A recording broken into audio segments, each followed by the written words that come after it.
ఢిల్లీకి వెళ్లిన సీఎం రేవంత్ రెడ్డి కాంగ్రెస్ పెద్దలతో భేటీ అవుతున్నారు. తెలంగాణ నుంచి సోనియా పోటీ చేయాలని పీఎస్సీ చేసిన తీర్మాన కాపీని కేసీ వేణుగోపాల్తో పాటు కాంగ్రెస్ పెద్దలకు అందించారు సీఎం రేవంత్.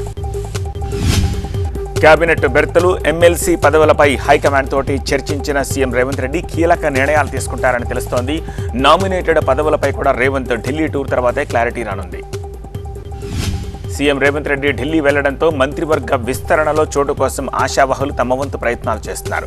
నిజామాబాద్, ఆదిలాబాద్, రంగారెడ్డి, హైదరాబాద్ నేతలు పదవి కోసం ఎదురు చూస్తుండగా ఎమ్మెల్సీ కోటాలో కేబినెట్ బర్త్ కోసం మరికొందరు ట్రై చేస్తున్నారు.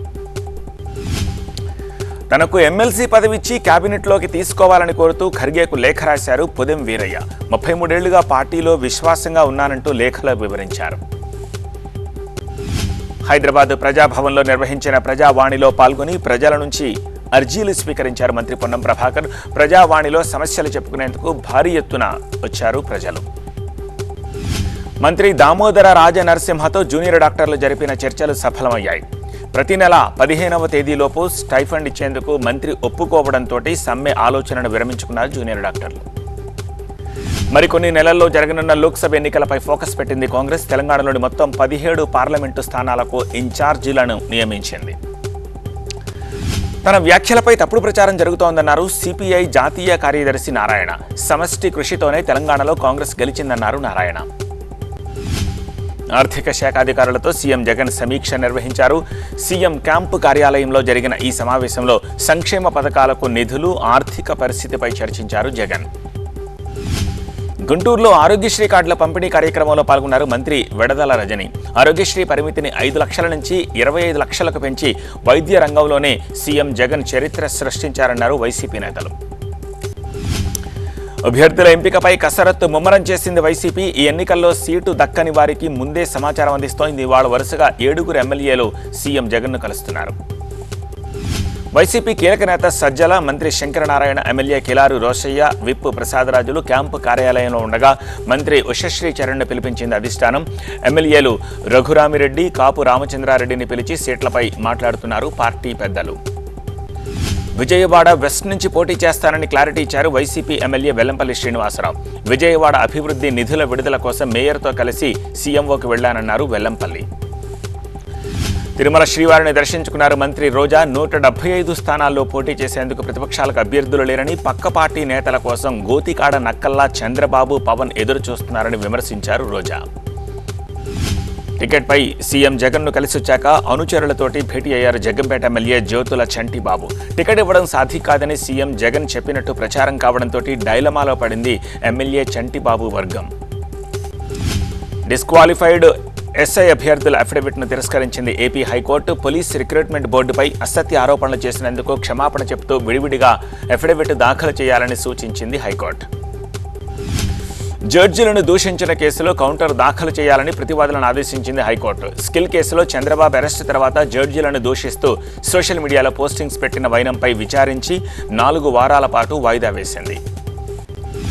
మేడిగడ్డ పిల్లర్ కుంగడంపై సీబీఐతో విచారణ జరపాలని నిరంజన్ రెడ్డి పిటిషన్ దాఖలు చేయగా హైకోర్టులో విచారణ జరిగింది. 2 వారాల్లోపు పూర్తి వివరాలు సమర్పించాలని ఆదేశించింది కోర్టు.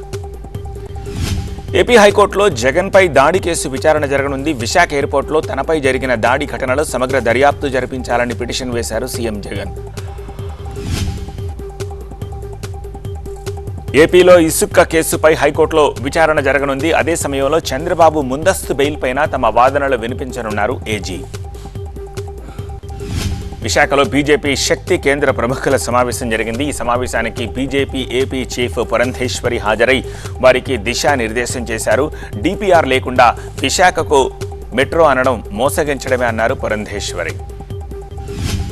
హైదరాబాద్ పబ్లిక్ స్కూల్ ఉత్సవాలకు హాజరైన రాష్ట్రపతి ముర్ము విద్యార్థులను మంచి పౌరులుగా తీర్చిదిద్దే బాధ్యత గురువులదే అన్నారు. మైక్రోసాఫ్ట్ సీఈఓ పద్మభూషణ్ నాగేశ్వరరావు లాంటి గొప్పవాళ్లు హెచ్పీఎస్లో చదివారని గుర్తు చేశారు రాష్ట్రపతి. ఏపీ గవర్నర్ అబ్దుల్ నజీర్ తిరుమల శ్రీవారిని దర్శించుకున్నారు. రంగనాయకుల మండపంలో గవర్నర్కు వేద పండితుల ఆశీర్వచనం ఇవ్వగా తీర్థప్రసాదాలు, డైరీ, క్యాలెండర్ అందజేశారు టీటీడీ చైర్మన్ ఈవో. అంగన్వాడీల నిరసనలు 8వ రోజుకు చేరాయి. నిరసనల్లో భాగంగా ఎన్టీఆర్ జిల్లాలో వంట వార్పు కార్యక్రమం నిర్వహించిన ఆందోళనకారులు తమ సమస్యలు పరిష్కరించాలని నినాదాలు చేశారు.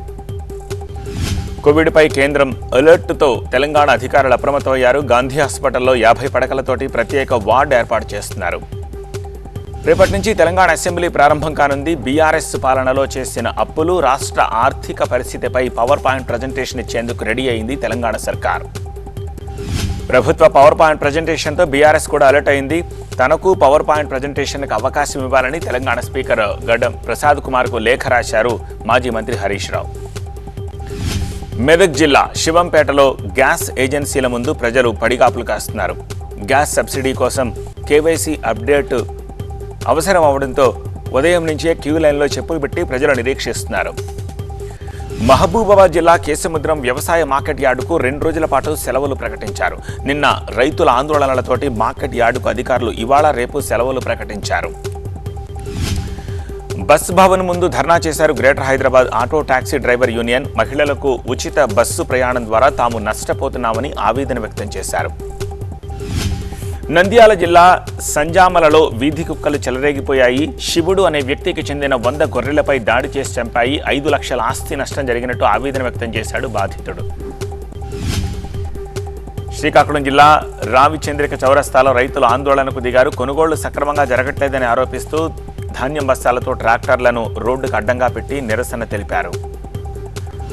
లోక్సభ నుంచి మరో 49 మంది ఎంపీలను సస్పెండ్ చేశారు. దీంతో లోక్సభలో ఇప్పటివరకు మొత్తం 95 మంది ఎంపీలపై వేటు పడింది. అటు రాజ్యసభ నుంచి 46 మంది సస్పెండ్ అయ్యారు.